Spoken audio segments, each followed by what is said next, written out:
I want to do a sort of follow-up segment on a previous one. This has to do with Trump being in court today, something I'll be saying quite often over the course of the next couple of years, specifically the U.S. Court of Appeals for the D.C. Circuit. And he's having a chance to make the argument in front of this 3-judge panel that he should have presidential immunity when it comes to his federal election interference case, that all of the actions he engaged in while trying to block the peaceful transfer of power, those were his official duties as president, and thus he's immune from prosecution.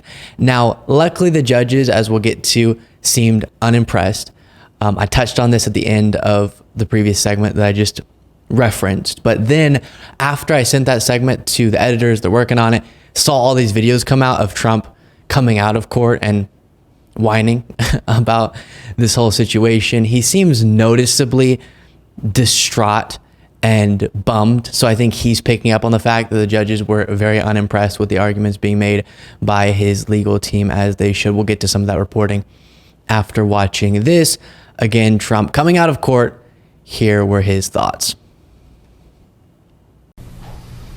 Well, I want to thank you all, and we had I thought, very momentous day in terms of what was learned and what they've conceded. They conceded 2 major points that were they were right in doing it. I don't think they had much of a choice, but they're very, very big, very powerful points. And I think we're doing very well. I think it's very unfair when a political opponent, is prosecuted by the DOJ, by Biden's DOJ. So they're losing in every poll. They're losing in almost every demographic. This shows how weak his argument is. Bringing up the election, bringing up politics, that is completely irrelevant when talking about if you engaged in criminal behavior or not. And then specifically when it comes to this, if you're immune from prosecution regarding that behavior or not. This doesn't have to do with the election. This is law and order, as they used to stand for, or at least they said they did. This is Trump being held accountable for potential violations of the law. And as I talk about, so rarely will people defending Trump just stay focused on the allegations. Do you think the allegations are fabricated, like Trump didn't do the things laid out in the indictments? Or he did those things, but they don't violate the law based on your understanding of the law? Those are the 2 arguments you can make. Staying in this nebulous space of, oh, this is Biden's DOJ, this is no evidence of Biden's involvement at all. This is coordinated to take Trump down, this is election interference, etc., proves you can't engage on the facts of the cases that are very strong. Continuing. Numbers came out today that are really very mind-boggling if you happen to be Joe Biden. And I think they feel this is the way they're going to try and win. And that's not the way it goes. It'll be bedlam in the country. It's a very bad thing. It's a very bad precedent. As we said, it's the opening of a Pandora's box. And that's a very sad thing that's happened with this whole situation. When they talk about threat to democracy, that's your real threat to democracy. And I feel that as a president, you have to have immunity. Very simple.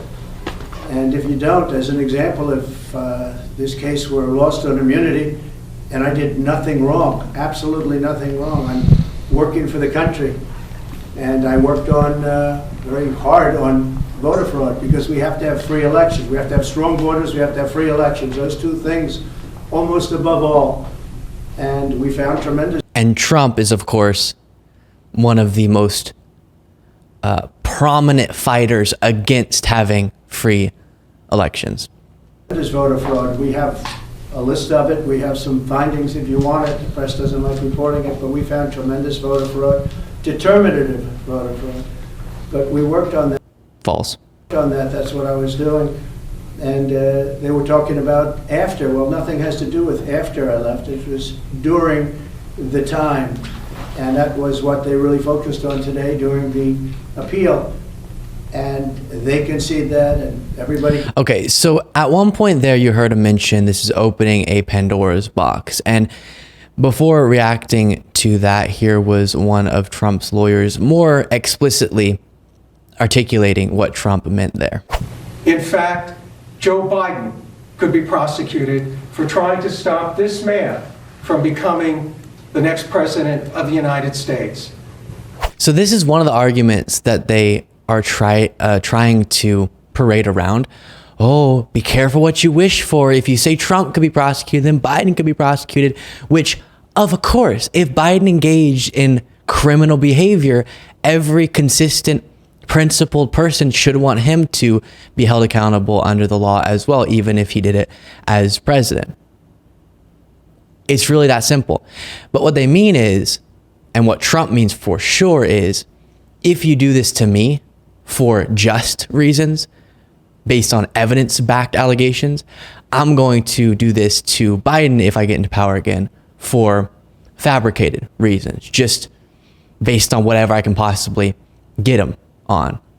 So that's the real threat that's being made. But of course, that threat is empty because the person determining if Trump's going to be prosecuted isn't Biden.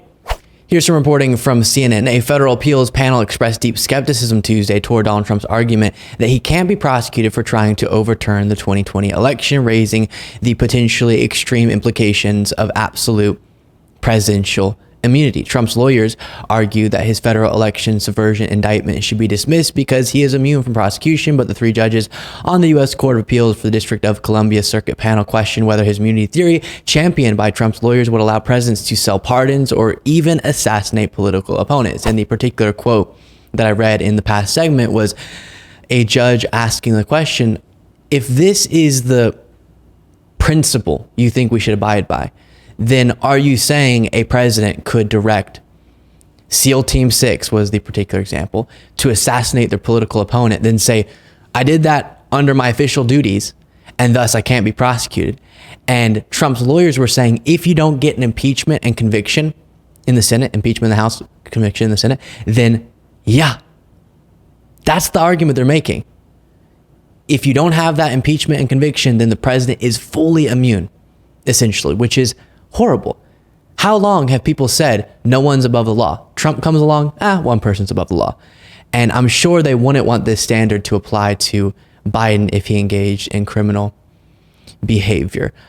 Then just take a look at this, a powerful snippet where Trump shuts down any argument against him. Eventually we win. A president has to have immunity. And the other thing is I did nothing wrong. We did nothing wrong. I mean, how can you argue with that?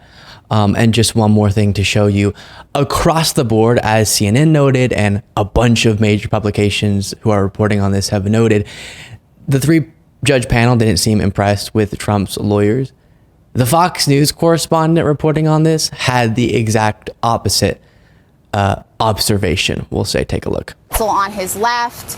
I have to tell you, Harris, I thought the three-judge panel was somewhat skeptical of the Department of Justice's arguments. You could tell they were concerned about precedent that they would set if they said a president is not immune from prosecution for acts conducted during office. They also obviously are wrestling with what does in fact though happen if a president, say, commits some kind of crime while in office. What happens after that? Yeah. But I certainly walked away from there not thinking that they had landed anywhere in particular, but that they themselves are wrestling with it as well. Well, look, Harry, everybody's reputation's on the line here.